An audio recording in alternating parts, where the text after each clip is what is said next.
নমস্কাৰ, এই মুহূৰ্তত কেইবাটা গুৰুত্বপূৰ্ণ খবৰ। আজি ২৭ অক্টোবৰ। ভাৰতৰ লগতে অসমৰ কেইবাটা গুৰুত্বপূৰ্ণ খবৰ যুগুত হৈছে। এনেধৰণৰ ভিডিঅ' নিতৌ চাবলৈ চেনেলটো ছাবস্ক্ৰাইব কৰি কাষত থকা বেল আইকনটো প্ৰেছ কৰিব। ভিডিঅ'টো ভাল লাগিলে এটা লাইক কৰি দিব। নমস্কাৰ, ৰাজ্যবাসীৰ বাবে কেইবাটা গুৰুত্বপূৰ্ণ খবৰ হৈছে যে নৱেম্বৰ মাহৰ পৰা নিষিদ্ধ কৰা হ'ব গুটখা।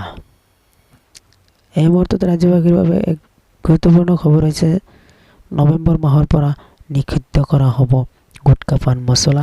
এবছৰৰ বাবে নিষিদ্ধ কৰা হৈছে পান মছলা আৰু গুটখা।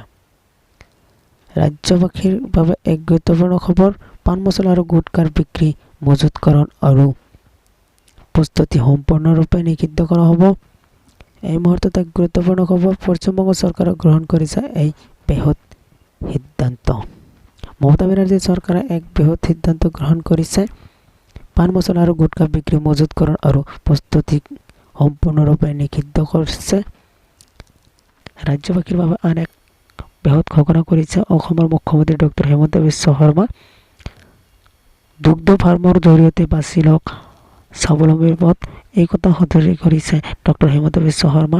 গো ব্যৱসায়ক লৈ হিমন্ত বিশ্ব শৰ্মাৰ এক ডাঙৰ বৃহৎ ঘোষণা যে অসমত বন্ধ নহয় গো ব্যৱসায়, ৰাজ্যত বন্ধ নহয় গো ব্যৱসায়, এই কথা সদৰি কৰিছে অসমৰ মুখ্যমন্ত্ৰী ডক্টৰ হিমন্ত বিশ্ব শৰ্মাই। চৰকাৰে গৰুৰ গাখীৰক লৈ নিৰ্ধাৰণ কৰিব মূল্য, এই কথা সদৰি কৰিছে ডক্টৰ হিমন্ত বিশ্ব শৰ্মাই। প্ৰতি লিটাৰ গাখীৰৰ বাবদ চৰকাৰে ৰাজসাহায্য দিব ৮ টকাকৈ।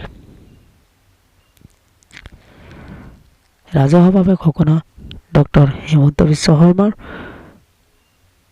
প্ৰতি লিটাৰ গাখীৰৰ ৰাজসাহায্য হ'ব ৮ টকাকৈ। এই গুৰুত্বপূৰ্ণ ঘোষণা কৰিছে ডক্টৰ হিমন্ত বিশ্ব শৰ্মা ডাঙৰীয়া। গো ব্যৱসায় অতীজৰ পৰা চলি আহিছে, ভৱিষ্যতেও চলি থাকিব বুলি এই কথা সদৰি কৰিছে ডক্টৰ হিমন্ত বিশ্ব শৰ্মা ডাঙৰীয়াই।